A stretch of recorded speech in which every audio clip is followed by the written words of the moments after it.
Hi hello வணக்கம். இன்னைக்கு நம்ம வீடியோல என்ன படம் பார்க்க போறோம்னா 2024ல ஒரு இங்கிலீஷ் பாடி ஹாரர் படமா வெளியே இருக்க கிராஃப்டட். இந்த படத்துக்கு ஒன்லைனர்லாம் தேவையே கிடையாது.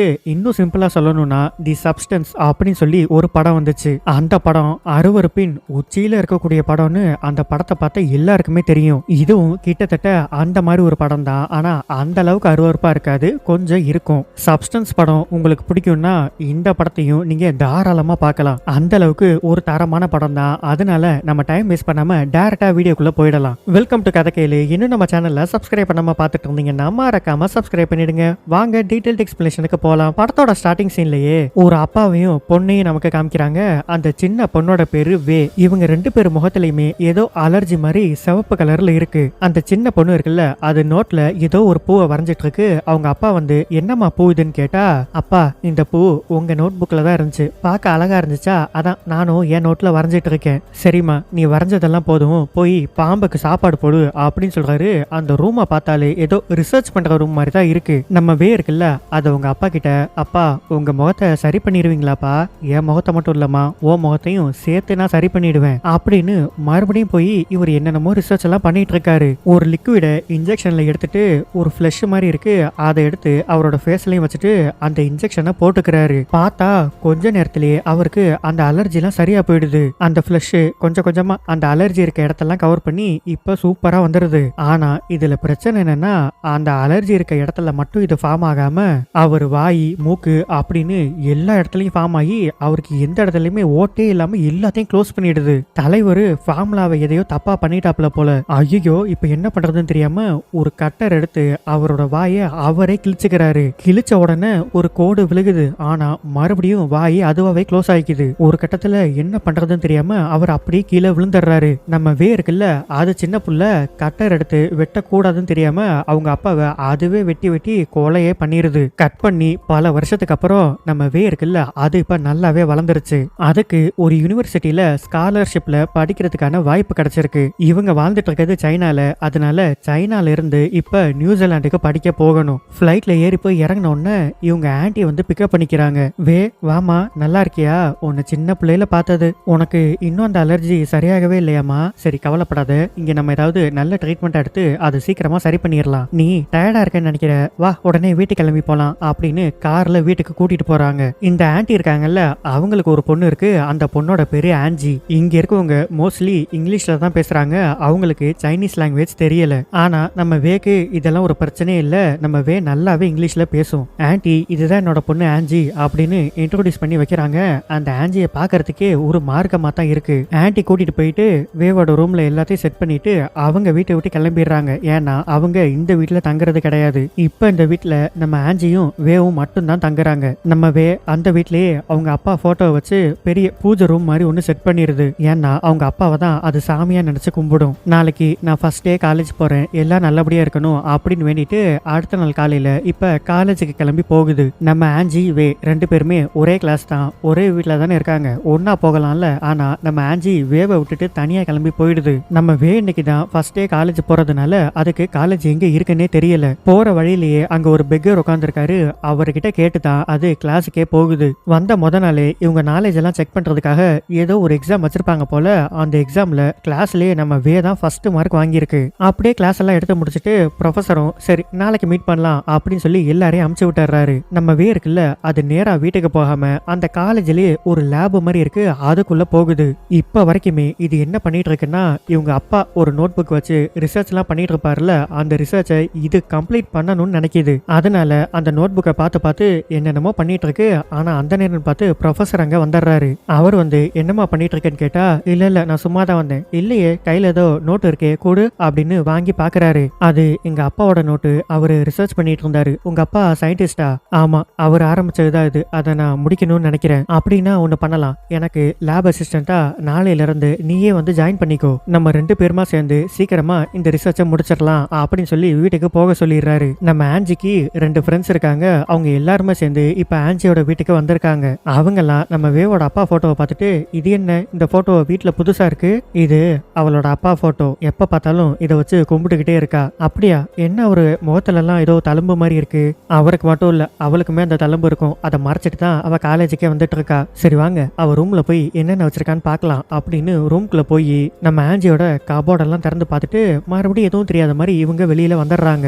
இப்பதான் நம்ம வீட்டுக்குள்ள வருது. அது இவங்க எல்லாருக்கும் ஹாய் சொல்லிட்டு சரி பக்கத்துல உட்காந்து சாப்பிடலாம் அப்படின்னு சாப்பிட்டுட்டு இருக்கு. ஆனா இது எப்படி சாப்பிடுதுன்னா ஒரு மாதிரி வித்தியாசமா சத்தம் பண்ணிட்டே சாப்பிடுது. அது பக்கத்துல இருக்க 3 பேருக்குமே ரொம்ப டிஸ்டர்பா இருக்கு. அதனால அதை வெளியில சொல்லிக்காம 3 பேரும் நைஸா எந்திரிச்சு போயிடுறாங்க. கட் பண்ணி அப்படியே நமக்கு ப்ரொஃபஸரை காமிச்சா அவரு இப்ப வேற ஏதோ ஒரு ரிசர்ச் பண்ணிட்டு இருக்காரு போல.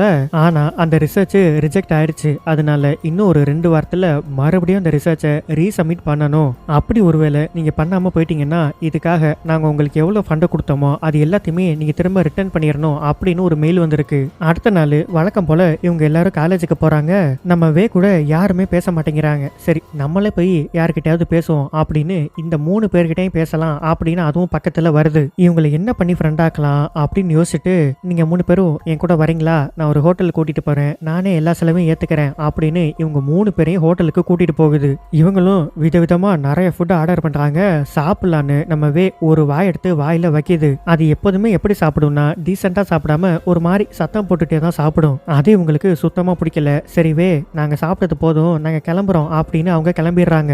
அந்த 3 பேர்ல சுருட்ட முடி வச்சுட்டு ஒரு பொண்ணு இருக்கும். அது மட்டும் எப்பரா டக்குன்னு எந்திரிச்சு போறது, எந்திரிச்சு போனா இவ தப்பா எடுத்துப்பாளே அப்படின்னு கொஞ்ச நேரம் உட்காந்துட்டு கொஞ்ச நேரம் கழிச்சு சரிவே டைம் ஆச்சு நானும் கிளம்புறேன் அப்படின்னு சொல்லி கிளம்பிடுது. வாங்கின ஃபுட் எல்லாம் வேஸ்ட் ஆயிடக்கூடாதுன்னு அதை பார்சலா கட்டி ஒரு பெக்கர் இருப்பார்ல அவர்கிட்ட கொண்டு போய் கொடுத்துருது. அவர்கிட்டயே என் கூட யாருமே பேச மாட்டேங்கிறாங்க, நான் ரொம்ப தனியா ஃபீல் பண்றேன், ஒருவேளை என் ஃபேஸ் இப்படி இருக்கிறதுனாலதான் யாருமே என் கூட பேச மாட்டேங்கிறாங்களோ, அப்படிலாம் இல்லம்மா, ஏன் உன் ஃபேஸுக்கு என்ன குறைச்ச, நீ பாக்குறதுக்கு அவ்வளவு அழகா இருக்க அப்படின்னு அந்த பொண்ணுக்கு மோட்டிவேட் எல்லாம் பண்ணிட்டு இருக்காரு. கரெக்டா அந்த நேரம் ப்ரொஃபசர் இருக்காருல்ல அவர் அங்க வராரு. ஏவே இங்க என்ன பண்ற, வா நானே உன்னை வீட்டுல டிராப் பண்ணிடுறேன் அப்படின்னு கார்ல ஏத்திக்கிறாரு. கார்ல வரும்போது நீ நாளைக்கே கிளம்பி என்னோட லேபுக்கு வந்துரு, நம்ம அந்த ரிசர்ச்சை ஸ்டார்ட் பண்ணிடலாம் அப்படின்னு வீட்டுல டிராப் பண்ணிட்டு போறாரு. நம்ம அவங்க அப்பாவோட போட்டோக்கு முன்னாடி வந்து நின்று அப்பா நாளைக்கு என்னோட ப்ரொஃபஸரோட சேர்ந்து உங்க ரிசர்ச்சை நான் ஆரம்பிக்க போறேன், நீங்க முடிக்காத இந்த ரிசர்ச்சை நான் முடிச்சு காட்டுறேன்ப்பா அப்படின்னு சொல்லிட்டு போகுது. போகும்போதே ஆன்ஜியோட ரூம்ல என்னமோ ஒரு சத்தம் கேக்குது. அந்த சாவி போற ஓட்டை இருக்குல்ல அது வழியா நம்ம உள்ள பாக்குது. உள்ள பார்த்தா நம்ம ஆன்ஜி அதோட பாய் ஃப்ரெண்டோட கொஞ்சம் க்ளோஸா இருக்கு. நம்ம ஆன்ஜி ஒரு நாய் வளர்க்குது. அது வெளியில நிக்கிறத பார்த்துட்டு பயங்கரமா குலைச்சிட்டு இருக்கு. நம்ம ஆன்ஜியும் புரிஞ்சுக்கிட்டு வெளியில நின்று பாக்குறா அப்படின்னு. அதனால பயங்கர கடுப்பா இங்க பாருவே தேவையில்லாம என்னோட ரூம்க்கு வெளியில எல்லாம் பார்க்க கூடாது, நான் இந்த வீட்டுல இப்படிதான் இருப்பேன், அடிக்கடி என் பாய் ஃப்ரெண்ட் வந்துட்டு போவான், இதெல்லாம் நீ கண்டுக்க கூடாது அப்படின்னு திட்டிட்டு போகுது. அதுக்கு அடுத்த நாள்ல இருந்து நம்ம ப்ரொஃபஸரை சேர்ந்து அந்த ரிசர்ச்சை பயங்கரமா பண்ணிட்டு இருக்காங்க. நம்ம கொஞ்சம் கொஞ்சமா இப்பதான் ஹோப் வருது, நம்ம முகத்தை எப்படியும் சரி பண்ணிடலாம் அப்படின்னு. ஆனாலுமே இவங்க ஏதோ ஒரு ஸ்டெப்பை மட்டும் மிஸ் பண்றாங்க, அது சரியா வரவே மாட்டேங்குது. ஒரு கட்டத்துல ப்ரொஃபசர் டென்ஷன் ஆயிடுறாரு, என்ன இது எது பண்ணாலும் சரியா வரவே மாட்டேங்குது அப்படின்னு. கரெக்டா அந்த நேரம்னு அந்த சுருட்ட முடி பொண்ணு இருக்குல்ல அது உள்ள வருது. சார் உங்களை அர்ஜென்ட்டா கூப்பிடுறாங்க அப்படின்னு அவர் கிளம்பி வெளியில போயிடுறாரு. ஏவே நான் வீட்டுக்கு தான் போறேன், நீ வரையா நம்ம சேர்ந்து போலாமா அப்படின்னு 2 பேருமா சேர்ந்து இப்ப ட்ரெயின்ல போயிட்டு இருக்காங்க. இந்த சுருட்ட முடி பொண்ணு இருக்குல்ல அது கொஞ்சம் நல்ல பொண்ணு. சாரி அன்னைக்கு நான் சாப்பிடும் போது எந்திரிச்சு போயிருக்க கூடாது, பரவாயில்ல அதனால ஒண்ணும் இல்ல, நான் ஃபீல்லாம் பண்ணல. ஆமா நீ எதுக்கு எப்ப பார்த்தாலும் ஸ்கார்ஃபை கட்டிக்கிட்டே இருக்க, அந்த அலர்ஜிக்காகவா? இப்படி ஒரு அலர்ஜி உனக்கு இருக்கு உங்க அப்பாக்கு இருக்குன்னு எங்க எல்லாருக்குமே தெரியும், அப்புறம் எதுக்கு இதை மறைச்சு வைக்கிற? இந்த அலர்ஜி உனக்கு அசிங்கமா இல்ல, நீ அந்த ஸ்கார்ஃபை போட்டு மறைக்கிறல்ல அதுதான் அசிங்கமா இருக்கு, இதை முதல்ல கலட்டி எடு அப்படின்னு அந்த ஸ்கார்ஃபை எடுத்து விடும்போது கீழே ஒரு பூ போட்டோ கிடக்கிறத நம்ம பாக்குது. இப்பதான் இதுக்கு ஒரு விஷயமே ஞாபகம் வருது. இந்த பூ நம்ம சின்ன வயசுல அப்பாவோட அந்த ரிசர்ச் நோட் புக்ல இருக்குமே, அதை கூட நம்ம சின்ன வயசுல நம்மளோட நோட்ல வரைஞ்சிருக்கோம், ஒருவேளை இந்த பூ மூலமா அந்த ரிசர்ச் கம்ப்ளீட் ஆக வாய்ப்பு இருக்கோ அப்படின்னு. உடனே இது என்ன பண்ணுது, அந்த பூ இருக்க இடத்த கண்டுபிடிச்சு அந்த பூல இருந்து ஒரு சின்ன பார்ட்டை மட்டும் கட் பண்ணி இப்ப லேபுக்கு எடுத்துட்டு வந்துருது. அதுவும் அந்த பூவை வச்சு என்னென்னமோ மிக்சிங் எல்லாம் பண்ணி இப்ப ரிசர்ச்ச பண்ணிட்டு இருக்கு. அதே லேபுக்குள்ளதான் நம்ம ப்ரொஃபஸரும் கேர்ள் ஃப்ரெண்டோட இருக்காரு. என்னடா சத்தம் கேக்குதுன்னு வெளியில வந்து பார்த்தா நம்ம உட்காந்து ரிசர்ச் பண்ணிட்டு இருக்கு. ஒரு வழியா ஃபைனலா அந்த லிக்விட அது கண்டுபிடிச்சிருது. இவங்க அப்பா மாதிரி எடுத்த உடனே ஃபேஸ்ல டெஸ்ட் பண்ணி பார்க்க வேணாம், கால்ல டெஸ்ட் பண்ணி பார்ப்போம் அப்படின்னு தொடையில இருக்க சதையை அதுவே கொஞ்சம் கொஞ்சமா பிச்சு எடுத்துருது. அதே மாதிரி ஃபிளஷை அந்த இடத்துல வச்சு ஒரு இன்ஜெக்ஷனை போடுது, பர்ஃபெக்டா ஒர்க் ஆயிடுது. இது எல்லாத்தையும் ப்ரொஃபசர் உள்ள இருந்து பாக்குறாரு. அவரு நீ இங்கே இரு நான் போய் பேசிட்டு வரேன் அப்படின்னு வெளியில போறாரு. நம்ம ப்ரொஃபசர் கிட்ட இங்க பாருங்க என் தொடையில நானே கிழிச்சிட்டு மறுபடியும் சரி பண்ணிக்கிட்டேன் அப்படின்னு சொன்ன உடனே இவரும் கீழே குனிஞ்சு தொடைய பார்த்துட்டு இருக்காரு. ஆனா இத அந்த கேர்ள் ஃப்ரெண்ட் என்ன பண்ணிடுது, இவங்க 2 பேரும் ரிசர்ச்ன்ற பேர்ல லேபுக்குள்ள க்ளோஸா இருக்காங்க அப்படின்ற மாதிரி ஒரு போட்டோவை எடுத்துருது. அப்படி பிண்டோ டோர் வழியா வெளியில போய் இப்பதான் உள்ள வர்ற மாதிரி அந்த பொண்ணு உள்ளேயே வருது. சாரி, உங்க 2 பேரையும் நான் ஏதாவது டிஸ்டர்ப் பண்ணிட்டேனா அப்படின்னு கேட்டா நம்ம வேவும் ஆமான்னு சொல்லிடுது. என்ன ஆமாவா? இல்ல இல்ல அப்படி கிடையாது, நீங்க எதுவும் டிஸ்டர்ப் பண்ணல, நாங்க சும்மா தான் நின்றுட்டு இருந்தோம். சரி வே, நீங்க என்ன பண்ற, வாயேன் நம்ம எங்கேயாவது வெளியில போலாம் அப்படின்னு சொல்லி நைஸா வேவை வெளியில கூட்டிட்டு போயிடுது. போகும்போது என்ன பண்ணிடுது, அந்த ரிசர்ச் நோட் இருக்குல்ல இவங்க அப்பாவோடது, அதை அங்கேயே விட்டுட்டு போயிடுது. இந்த ரிசர்ச் இப்ப சக்சஸ்ஃபுல்லா கம்ப்ளீட் ஆயிடுச்சு. நம்ம ப்ரொஃபசர் என்ன யோசிக்கிறாரு, இன்னும் 2 வாரத்துல இவருமே ஒரு புதுசா ரிசர்ச்சை சப்மிட் பண்ணணும். அப்படி சப்மிட் பண்ணாட்டி இது வரைக்கும் செலவான பணத்தை இவர் தானே கொடுக்கணும். அதனால இவர் என்ன பண்றாரு, பேசாம இந்த ரிசர்ச்சை நம்மளே முடிச்ச மாதிரி கொண்டு போய் காமிச்சிருவோம், அந்த பேரையும் நம்ம வாங்கிக்குவோம் அப்படின்னு ஒரு பெரிய பிளான போடுறாரு. அந்த கேர்ள் ஃப்ரெண்ட் என்ன பண்ணிருது, இப்ப ஒரு போட்டோ எடுத்துச்சுல அதை நேரா ஆஞ்சிக்கு அமுச்சு விட்டுருச்சு. இங்க பாரு, உன் வீட்டுல தங்கியிருக்கவே என்ன காரியம் பண்ணிட்டு இருக்கா அப்படின்னு. சும்மாவே நம்ம ஆஞ்சிக்கு வேவ பிடிக்காது. இதை பார்த்த உடனே அது இன்னும் கடுப்பாயிடுது. சே, இவன் என்ன இப்படி எல்லாம் பண்ணிட்டு இருக்கா, அதுவும் நம்ம வீட்டுல தங்கிட்டு இந்த மாதிரி ஒரு வேலையை பார்த்துட்டு இருக்கா அப்படின்னு உடனே உங்க அம்மாக்கு கால் பண்ணி, அம்மா நீ கொண்டு வந்து ஒரு பொண்ணை தங்க வச்சுட்டு போனல, அவ என்ன பண்ணிட்டு இருக்கா தெரியுமா அப்படின்னு பயங்கரமா கத்திக்கிட்டு இருக்கு. அந்த கேர்ள் ஃப்ரெண்டு வேவ தனியா கூட்டிட்டு போச்சுல, கார்ல எங்க கொண்டு வந்திருக்குன்னா ஏதோ ஒரு மலை உச்சி மாதிரி இருக்கு, அந்த இடத்துக்கு கொண்டு வந்து இப்ப வேவ கீழே இறக்கி விட்டுருச்சு. ஏண்டி நான் உள்ள வந்து உங்க 2 பேரையும் டிஸ்டர்ப் பண்ணேன்னு கேட்டா நீயும் ஆமாங்கிற, உனக்கு என்ன அவ்வளவு தைரியமா? இல்ல நான் சும்மா தான் சொன்னேன், தெரியாம சொல்லிட்டேன், சாரி. இந்த மாதிரி ஒரு முகத்தை வச்சுட்டு நீலாம் முதல்ல என்கிட்ட பேசலாமா? இனிமே என் லைஃப்லயே உன்னை நான் பார்க்கவே கூடாது, புரியுதா? இங்கிருந்து நீ எப்படியோ வீட்டுக்கு போய்க்கோ, அதை பத்தி எனக்கு கவலை கிடையாது அப்படின்னு நம்ம வேவ அங்கேயே விட்டுட்டு இது பாட்டு கிளம்பி போயிடுது. நம்ம வேவும் அழுதுகிட்டே ஒரு வழியா நடந்தே வீட்டுக்கு வந்து சேர்ந்துருச்சு.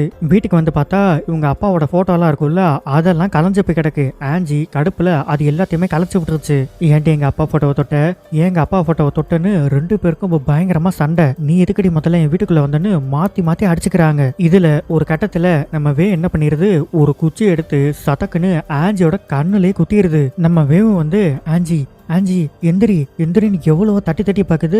ஆஞ்சி செத்தே போயிருச்சு. இங்க சண்டை நடந்த விஷயம் தெரிஞ்சு ஆன்டியுமே நேரா கிளம்பி இப்ப வீட்டுக்கு வந்துகிட்டு இருக்காங்க. நம்ம வேக்கு இப்ப என்ன பண்றதுன்னே தெரியல. ஐயோ நல்லா மாட்டிக்கிட்டோம், இப்ப என்ன பண்றதுன்னே தெரியலையே அப்படின்னு நம்ம வே என்ன யோசிக்குது, சரி இது நம்ம இப்படி சரி பண்ணலாம் அப்படின்னு இதுகிட்டதான் ஃபிளஷ் எல்லாம் ஒட்டுறதுக்கு ஒரு ஃப்ளூயிட் இருக்குல்ல, என்ன பண்ணுது, இதோட ஃபேஸ ரவுண்டா கட் பண்ணி அந்த மேல இருக்க ஸ்கின்னை மட்டும் தனியா உரிச்சு எடுத்துருது. அதே மாதிரி ஆஞ்சியோட ஸ்கின்னையுமே இது எடுத்து ஆஞ்சியோட ஃபேஸ் எடுத்து இது மாட்டிக்கிட்டு அந்த இன்ஜெக்ஷனை போட்ட உடனே அப்படியே அச்சசலா வே நம்ம ஆஞ்சி மாதிரியே மாறிடுச்சு. ஆஞ்சியோட பாடியை ஒரு கவர்ல சுத்தி பெட்டு கடியில பத்திரமா வச்சிருச்சு. கரெக்டா ஆன்டியும் கதவை திறந்துட்டு இப்ப உள்ள வந்துடுறாங்க. இது ஆஞ்சி மாதிரியே ஆன்டி கிட்ட பேசிக்கிட்டு இருக்கு. ஆன்டியுமே என்ன சொல்றாங்க, சாரிமா அந்த பொண்ணை நம்ம வீட்டுக்கு கூட்டிட்டு வந்திருக்கவே கூடாது, தேவையில்லாம அவளை கூட்டிட்டு வந்து ஓ நிம்மதியும் நான் கெடுத்துட்டேன் அப்படின்னு வே கிட்டே வந்து சாரி கேட்டுக்கிட்டு இருக்காங்க. இப்ப நம்ம வே என்ன பண்ணுது, ஆஞ்சியோட போனை அன்லாக் பண்ணி ஆஞ்சி எப்படி பிஹேவ் பண்ணும், எப்படி பேசும், அதோட பாடி லாங்குவேஜ் எப்படி இருக்கும் அப்படின்னு எல்லாத்தையுமே கத்துக்கிட்டு இருக்கு. அடுத்த நாள்ல இருந்து ஆஞ்சியோட ட்ரெஸ் ஷூ எல்லாத்தையும் போட்டுக்கிட்டு இது காலேஜுக்கும் போகுது. பொதுவாவே நம்ம வே கிட்ட காலேஜ்ல யாருமே பேச மாட்டாங்க. ஆனா இன்னைக்கு அது ஆஞ்சியா போகவும் எல்லாருமே வந்து பேசுறாங்க. ஏன் நம்ம ஆஞ்சியோட பாய் ஃப்ரெண்ட் முத கொண்டு வந்து வே கிட்ட பேசிட்டு போறான். இதுக்கு இதெல்லாம் புதுசா இருக்கு, பயங்கர சந்தோஷம், அப்பாடா எல்லாரும் நம்ம கிட்ட பேசுறாங்க அப்படின்னு. அது போக ஆஞ்சியோட க்ளோஸ் ஃப்ரெண்ட்ஸாலேயே இது ஆஞ்சி இல்ல அப்படின்னு கண்டுபிடிக்கவே முடியல. அந்த அளவுக்கு நம்மவே ஆஞ்சி மாதிரி ரியாலிஸ்டிக்கா நடிச்சுக்கிட்டு இருக்கு. அப்படியே நம்ம ஆஞ்சியோட பாய் ஃப்ரெண்டோட சேர்ந்து இது வெளியில சுத்தவும் ஆரம்பிக்குது. அதே மாதிரி ஒரு பார்க்குக்கு போயிட்டு இவங்க 2 பேரும் க்ளோஸா இருக்காங்க. அப்ப என்ன ஆயிடுது, அந்த முகத்தை எடுத்து இது ஒட்டுச்சுல்ல, அது கொஞ்சம் கொஞ்சமா இப்ப வெளியில வர ஆரம்பிச்சு அந்த ஸ்கின்னு மட்டும் தனியா பேர்ந்துட்டு வந்து அவன் மூஞ்சில விழுந்துருது. இதை பார்த்து பயந்து போய் அவன் பின்னாடி போறான். அங்க ஒரு பெரிய பள்ளம் இருக்கு, அதுல இருந்து டொம்முன்னு விழுந்து தலைவன் செத்தே போயிடுறான். நம்ம வேக்கு ஒண்ணுமே புரியல, எப்பரா இது வந்து விழுந்துச்சு அப்படின்னு. சரி அந்த நோட் எடுத்து ரெஃபர் பண்ணி பார்க்கலாம் அப்படின்னு இப்பதான் அது நோட்டையே தேடுது. ஆனா நோட்டு ப்ரொஃபசர் கிட்ட இருக்கு. அந்த ஆளுக்கு நம்மவே ஒரு பூவை போட்டுதான் இந்த ரிசர்ச்சே கம்ப்ளீட் பண்ணுச்சு அப்படின்னு தெரியல. இவ என்ன பண்ணி இதை கண்டுபிடிச்சிருப்பா, எப்படி முடிச்சிருப்பா அப்படின்னு அவர் ஒரு ரிசர்ச்சை பண்ணா அவருக்குமே ஸ்ட்ரைக் ஆயிடுது. ஓ இந்த பூவை வச்சுதான் அவ இதை முடிச்சிருக்கா அப்படின்னு இவருமே கரெக்டா அந்த பூவை தேடி போயிடுறாரு. இந்த பக்கம் நம்மவே அந்த புக்கை எல்லா இடத்துலயும் தேடி பார்க்குது, அது எங்கேயுமே இல்ல. ஒருவேளை ப்ரொஃபசர் கிட்ட இருக்குமோ அப்படின்னு அவருக்கு கால் பண்ணி கேட்டா, ஆமா நோட்டு எனக்கிட்ட தான் இருக்கு, இது என்னோட ரிசர்ச், அப்ப இந்த நோட்டு எனக்கிட்ட தானே இருக்கணும் அப்படின்னு சொல்லிடுறான். நம்ம வேக்கு அப்படியே தலையே பிச்சுக்கிற மாதிரி இருக்கு. இங்க பாரு, அது எங்க அப்பாவோட ரிசர்ச், அப்படியெல்லாம் அவ்வளவு ஈஸியா அதை உனக்கிட்ட விட்டு கொடுத்துட்டு போக முடியாது அப்படின்னு நம்ம வெளியில நடந்து வந்துட்டு இருக்கப்போ அந்த ப்ரொஃபசரோட கேர்ள் ஃப்ரெண்ட் இருக்குல்ல, அது கார்ல வெயிட் பண்ணிட்டு இருக்கு. இவ தானே அன்னைக்கு கார்ல கூட்டிட்டு போயிட்டு மலை மேல இருந்து நம்மள தனியாவே நடந்து வர வச்சா, இவளை ஏதாவது பண்ணணுமே அப்படின்னு இப்ப அது ஆஞ்சி மாதிரி தானே இருக்கு. ஆஞ்சி மாதிரியே போய் அந்த பொண்ணு கிட்ட பேசுது. ஏய், நான் தனியா வெளியில வந்திருக்கேன், கொஞ்சம் என்ன வீடு வரைக்கும் டிராப் பண்ணிரியா அப்படின்னு நேரா வீட்டுக்கே கூட்டிட்டு போகுது. போகும்போது இதுக்கு என்ன தோணுது, ஆஞ்சியை விட இவ ரொம்ப அழகா இருக்காளே அப்படின்னு தோணுது. அப்படியே நைட்டு என் கூடயே தங்கிக்கிறியா, நான் தனியா இருக்கேன் அப்படின்னு சொல்லி உள்ளேயும் கூட்டிட்டு போயிடுது. ஆனா நைட்டு என்ன ஆகுதுன்னா, அந்த முகம் ஒட்டுச்சுல, அது கொஞ்சம் கொஞ்சமா மறுபடியும் எடுத்துட்டு வர ஆரம்பிக்குது. அப்படின்னா என்ன அர்த்தம், இது ரிசர்ச்சை ப்ராப்பரா கம்ப்ளீட் பண்ணலன்னு அர்த்தம். ஆனா தற்சமயத்துக்கு மறுபடியும் அந்த இன்ஜெக்ஷனை போட்டு இது சரி பண்ணிருது. அப்படியே நைஸ் அந்த பொண்ணுகிட்ட வந்து, நான் உனக்கிட்ட உனக்கு காமிக்கணும், கொஞ்சம் மாட்டிக்க வரியா அப்படின்னு சொல்லி கூட்டிட்டு போகுது. ஆனா அந்த பொண்ணுக்கு கொஞ்சம் கொஞ்சமா டவுட் வர ஆரம்பிக்குது. என்னது இது, ஆன்ஜி இப்படி பிஹேவ் பண்ண மாட்டாளே அப்படின்னு. சரி, எதுக்கும் நம்ம கொஞ்சம் கேர்ஃபுல்லாவே இருப்போம் அப்படின்னு இந்த பொண்ணுமே கேர்ஃபுல்லா தான் போகுது. மேல கூட்டிட்டு போயிட்டு நம்ம என்ன பண்ணுது, டக்குன்னு ஒரு கட்டை எடுத்து சட்டார்னு மண்டையில அடிக்கலான்னு வருது. ஆனா அந்த பொண்ணு கேர்ஃபுல்லா தானே வந்துச்சு, குனிஞ்சு தப்பிச்சு வெளியில ஓடி போயிருது. அந்த வீட்டுக்கு வெளியில அவ்வளோ பெரிய இடம் கிடக்கு, இது நினைச்சா எங்க வேணாலும் ஒளிஞ்சிருக்கலாம். ஆனா பைத்தியம் போய் தண்ணிக்குள்ள ஒளியுது. தண்ணிக்குள்ள எவ்வளவு நேரம் மூச்சை பிடிச்சிட்டு இருக்க முடியும், நம்ம மூச்சு விட்டோம்னா தண்ணிக்கு மேல பபிள்ஸா வரும்ல, அதே மாதிரி பபிள் வெளியில வந்துருது. நம்ம இருக்குல்ல, கையில ட்ரில்லிங் மிஷினோட வெளியில வருது. கரெக்டா பபிள் வரதையும் பார்த்துட்டு, ஓ நீ அடியில தான் ஒளிஞ்சிருக்கியா அப்படின்னு ட்ரில்லிங் மிஷினை நடு மண்டையிலேயே கரகரன்னு சுத்தி அவ்வளவுதான் மூளையெல்லாம் பிதுங்கி வெளியில வந்து அந்த பொண்ணு தண்ணிக்குள்ளேயே செத்து போயிருது. அந்த பொண்ணோட பாடியை தரதரன்னு உள்ள இழுத்துட்டு போய் இப்ப பாத்ரூம்ல படுக்க வச்சிருக்கு. இவங்க வீட்டுக்கு பக்கத்திலேயே ஒரு பாட்டி குடியிருக்காங்க. நம்ம ஆஞ்சி இருக்குல்ல, அது ஒரு நாய் வளர்த்துருக்கும். அந்த நாய் பயங்கரமா குலைச்சுக்கிட்டே இருக்கு. அதனால அந்த பாட்டி வந்து, ஆஞ்சி உன் நாய் கண்டினியூஸா குலைச்சுக்கிட்டே இருக்கு, எனக்கு பயங்கர டிஸ்டர்பன்ஸா இருக்கு, உன் நாயை நீ கண்ட்ரோல் பண்ணலன்னா நான் இப்பவே போய் போலீஸ்க்கு கால் பண்ணிடுவேன் அப்படின்னு மிரட்டிட்டு போறாங்க. அடுத்து நம்ம என்ன பண்ணிருது, ஆஞ்சியோட முகத்தை கிழிச்சு அதை தூர போட்டுட்டு அந்த அழகான பொண்ணு இருக்குல்ல, அதோட ஃபேஸ நல்லா ரவுண்டா கட் பண்ணி அதே போல இது எடுத்து ஒட்டிக்கிச்சு. அப்படியே உங்க அப்பா போட்டோவும் எடுத்து, அப்பா இங்க பாருங்க உங்களோட பொண்ணு எவ்வளவு அழகா மாறிட்டேன்னு அப்படின்னு பேசிட்டு இருக்கும்போது வீட்டோட கதவை யாரோ தட்டுறாங்க. யாருன்னு பார்த்தா போலீஸ். போலீஸ் எதுக்காக இங்க வந்திருக்காங்கன்னா, அவங்க வேயை தேடி வந்திருக்காங்க. ஆக்சுவலா என்ன பண்ணிருக்கு, ஆஞ்சியோட ஃபேஸை மாட்டிட்டு சுத்திட்டு இருக்கு. அப்ப பாக்குறவங்களுக்கு எல்லாம் என்ன தெரியும், காணோம், ரொம்ப நாளா காலேஜுக்கே வரல அப்படின்னு தானே தோணும். அதனால ஆஞ்சியோட வீட்டுக்கு வந்து வேண்ட பொண்ணை காணோம், உங்களுக்கு ஏதாவது தெரியுமா அப்படின்னு கேட்டா இந்த பொண்ணு தெரியலன்னு சொல்லிடுது. சரி, இந்த வீட்டுல ஆஞ்சின்னு ஒருத்தவங்க இருப்பாங்களே, அவங்க எங்க, அவங்க வெளியில போயிருக்காங்க, வேவை பத்தி ஏதாவது தெரிஞ்சா நான் உங்களுக்கு இன்ஃபார்ம் பண்றேன் அப்படின்னு போலீஸை வெளியில அனுப்பிச்சிடுறாங்க. இப்ப நம்ம யாரா இருக்கு, அந்த ப்ரொஃபஸரோட கேர்ள் ஃப்ரெண்டா இருக்கு. அந்த நோட்டு அவன்கிட்ட இருக்கு. ஸோ அவனோட கேர்ள் ஃப்ரெண்டா அவனோட வீட்டுக்கு போய் அந்த நோட்டை எடுக்கிறது தான் இப்ப வேயோட பிளானு. ஆனா இன்னைக்கு அதால நோட்டை எடுக்க முடியல, அதனால மறுபடியும் வீட்டுக்கே வந்துருது. அந்த நாய் ஒண்ணு இருக்குல்ல, அது வழக்கம் போல குலைச்சுக்கிட்டே இருக்கு. அந்த பாட்டி பயங்கர டென்ஷன் ஆயிடுறாங்க. அதனால ஆஞ்சியை போய் இன்னைக்கு பயங்கரமா திட்டணும் அப்படின்னு வீட்டுக்குள்ள வந்தா உள்ள இந்த பொண்ணு நிக்குது. இந்த கேர்ள் ஃப்ரெண்ட் இருக்குல்ல, அந்த பொண்ணோட பேரு ஈவ். ஆமா, நீ யாருமா, வீட்டுல ஆஞ்சி இல்ல? இல்ல, நான் ஆஞ்சியோட ஃப்ரெண்டு ஈவ். சரி, அந்த நாய் குலைக்குதுன்னு நான் அப்பவே ஆஞ்சி கிட்ட கம்ப்ளைண்ட் பண்ணியிருந்தேன். ஆனா அவ இன்னும் அந்த நாயை கண்ட்ரோல் பண்ணவே இல்லை. ஓ அப்படியா, அந்த நாய் எனக்கும் பழக்கப்பட்ட நாய் தான், நான் கண்ட்ரோல் பண்ணிடுறேன், நீங்க போங்க அப்படின்னு சொல்லி அந்த பாட்டியை அமுச்சு விட்டுருது. இது நேரா வீட்டுக்குள்ள வந்து என்ன பண்ணிருது, அந்த 2 பேரோட டெட் பாடி இருக்குல்ல, அதை துண்டு துண்டா வெட்டி அந்த வீட்டுல இருக்க நாய்க்கு சாப்பிட கொடுத்துருது. நாய்க்கு கொடுத்தது மட்டும் இல்லாம குட்டி குட்டி பீஸா வெட்டி இதுவும் உட்காந்து தின்னுகிட்டு இருக்கு. இப்ப இதுக்கு இருக்க ஒரே நோக்கம் என்னன்னா, அந்த நோட்டை அவனோட வீட்டுல இருந்து எப்படியாவது கண்டுபிடிச்சு எடுக்கணும். அதுக்கு கொஞ்ச நேரம் அவன் வீட்டுல இல்லாம இருந்தா நல்லா இருக்குமே அப்படின்னு ஈவு அந்த ப்ரொஃபஸரையும் நம்ம சேர்த்து வச்ச மாதிரி லேப்ல ஒரு போட்டோ எடுத்துச்சுல்ல, அந்த போட்டோவை ஸ்டூடெண்ட் அஃபேர் அப்படின்னு ஒரு மெயில் ஐடிக்கு இது மாதிரி ஒரு ப்ரொஃபஸர் அவரோட கிளாஸ் பொண்ணு கூடயே க்ளோஸா இருந்திருக்காரு அப்படின்னு அந்த போட்டோவையும் அட்டாச் பண்ணி அந்த மெயிலுக்கு சென்ட் பண்ணிருது. அடுத்த நாளே நேரா காலேஜுக்கு போலீஸ் வந்து அந்த ஆளை அரெஸ்ட் பண்ணிட்டு போயிடுறாங்க. உடனே நம்ம வந்து அவனோட வீடு ஃபுல்லா சர்ச் பண்ணிட்டு இருக்கு. இப்பயுமே அதால கண்டுபிடிக்க முடியல. இந்த ஆளு ஸ்டேஷன்ல அது எதுவுமே உண்மை கிடையாது, பொய் அப்படின்னு ப்ரூவ் பண்ணிட்டு கொஞ்ச நேரத்திலே பின்னாடியே வந்துட்டான். போச்சுடா, இன்னைக்கு எடுக்க முடியல அப்படின்னு நம்ம கிளம்பி மறுபடியும் வீட்டுக்கே வந்துருது. இந்த ப்ரொஃபஸருமே அந்த பூவை வச்சுதான் இவ அந்த ரிசர்ச்சை கம்ப்ளீட் பண்ணிருக்கா அப்படின்னு கண்டுபிடிச்சாருல. ஆனா நம்ம ஏதோ ஒரு பாயிண்ட்ல எதையோ மிஸ் பண்ணிருக்கு, அது கரெக்டா கம்ப்ளீட் பண்ணல. ஆனா இப்ப இந்த ஆளு அந்த ரிசர்ச்சை பர்ஃபெக்டா கம்ப்ளீட் பண்ணிடுறாரு. அதே மாதிரி ஒரு 2 ஃபிளஷ் எடுத்து வச்சு இப்ப அந்த லிக்விட மேல ஊத்துறாரு. ரெண்டுமே பக்காவா ஒட்டிக்குது. இப்ப இந்த ரிசர்ச் சக்சஸ். பொதுவாவே இது மாதிரி ஒரு சக்சஸ் ஆனிச்சுன்னா நம்ம யாருக்கிட்ட சொல்லுவோம்? கேர்ள் ஃப்ரெண்ட் இருந்தா கேர்ள் ஃப்ரெண்டு கிட்ட சொல்லுவோம். அதே மாதிரி அந்த ஆளும் கால் பண்ணி இப்ப ஈவ் கிட்ட சொல்றாரு. ஆனா ஈவா இருக்கிறது யாரு? நம்ம வே. அந்த ஆள் கால் பண்ணி நம்ம வேவையே சீக்கிரம் வீட்டுக்கு வா, நான் இதை சக்சஸ் பண்ணிட்டேன் அப்படின்னு சொல்லி கூப்பிடுறான். நம்ம வேயும் கிளம்பி நேரா இப்ப வீட்டுக்கு வந்துருது. அவன் இப்போ ஒரு லிக்விட் கண்டுபிடிச்சான்ல, அதை கொண்டு வந்து ஒரு சீக்ரெட் கபோர்டு மாதிரி இருக்கு, அதுக்குள்ள வச்சுட்டு அந்த ஆளு போய் ஓரமா சரக்கு அடிச்சிட்டு இருக்கான். இது என்னடா இது, இங்க ஒரு சீக்ரெட் கபோர்டு இருக்கு, இதுல நம்ம செக் பண்ணவே இல்லையே அப்படின்னு இது போய் அந்த கபோர்டை ஓபன் பண்ணி பாக்குது. இப்ப இவன் ஒரு லிக்விட் கண்டுபிடிச்சான்ல, அந்த லிக்விட் எடுத்து அது பாக்கெட்டுக்குள்ள வச்சுக்குது. அப்படியே அந்த கபோர்டு பக்கத்திலேயே ஒரு கண்ணாடி இருக்கு. அந்த கண்ணாடியில பார்த்தா கொஞ்சம் கொஞ்சமா அதோட முகம்லாம் இப்ப பிச்சுக்கிட்டு வர ஆரம்பிக்குது. ஐயோ, இது என்ன மறுபடியும் எடுத்துட்டு வருது, சரி இந்த லிக்விட் வச்சு நம்ம சரி பண்ணிடலாம் அப்படின்னு நைஸா அந்த லிக்விட் எடுத்துட்டு அது கிளம்பிடுது. இந்த ப்ரொஃபசர் இருக்கான்ல, அவன் வந்து கபோர்டை திறந்து பாக்குறான். அந்த லிக்விட காணோம். ஆனா நோட்டு இன்னும் அவன் கிட்டதான் இருக்கு. அப்பாடா, நோட்டாவது எடுக்காம போனாலே இதை வச்சு திரும்பவும் அந்த லிக்விட நம்ம கண்டுபிடிச்சிடலாம் அப்படின்னு விட்டுறான். நம்ம வீட்டுக்கு வந்து ஈவோட முகம் இருக்குல்ல, அதை ஒரு வழியா பிச்சு எடுத்துருது. பேசாம இப்ப நம்மளோட முகத்தையே ஒட்டி அந்த அலர்ஜியை நம்ம சரி பண்ணிடலாம் அப்படின்னு ஒட்டலான்னு போறப்போ அந்த சுருட்ட முடி பொண்ணு இருக்குல்ல, அது ஆன்சியை பாக்குறதுக்காக நேரா வீட்டுக்கு வருது. உள்ள வந்து பார்த்தா நம்ம தான் நிக்குது. வேவை பார்த்த உடனே அந்த பொண்ணுக்கு ஷாக்கு. ஏ வேவ், நீ இத்தனை நாள் எங்க போன? உன்னை காணோன்னு எல்லாரும் எல்லா இடத்துலயும் தேடிட்டு இருந்தோம் தெரியுமா?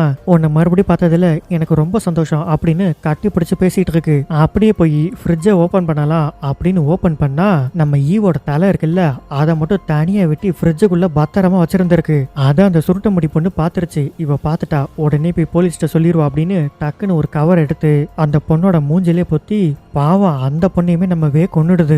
இந்த ப்ரொஃபசர் என்ன பண்றான், நேரா கிளம்பி நம்ம வேவோட வீட்டுக்கே வந்துடுறான். அவன் கெஸ் பண்ணிடுறான், ஈவ் தேவையில்லாம அந்த லிக்விடை எடுத்துட்டு போயிருக்க மாட்டா, ஒருவேளை ஈவ் மாதிரி வந்தது வேவா இருக்குமோ அப்படின்னு சந்தேகப்பட்டுக்கிட்டே தான் உள்ள வரான். அதே மாதிரி உள்ள வந்து பார்த்தா கரெக்டா நம்ம தான் உட்காந்துருக்கு. நினைச்சேன், அப்பவே நினைச்சேன் நீ தான் இந்த மாதிரி வேலையை பார்த்துருப்பேன்னு. இங்க பாரு, இப்ப எனக்கு தெரிய வேண்டியதெல்லாம் ஒரே விஷயம்தான். ஈவ நீ என்ன பண்ண, அதோட சேர்த்து மரியாதையா அந்த லிக்விடை என்கிட்ட கொடுத்துரு. முடியாது, அது எங்க அப்பா கண்டுபிடிச்ச ரிசர்ச், அதை அவ்வளவு ஈஸியா தூக்கி உனக்கிட்ட என்னால கொடுக்க முடியாது. சரி, அந்த லிக்விடை நீயே வச்சுக்கோ. என்னோட ஈவங்க அதையாவது சொல்லுன்னு கேட்டா ஃப்ரிட்ஜை திறந்து பாரு, உனக்கே தெரியும் அப்படின்னு ஃப்ரிட்ஜை திறந்து பாக்குறாரு.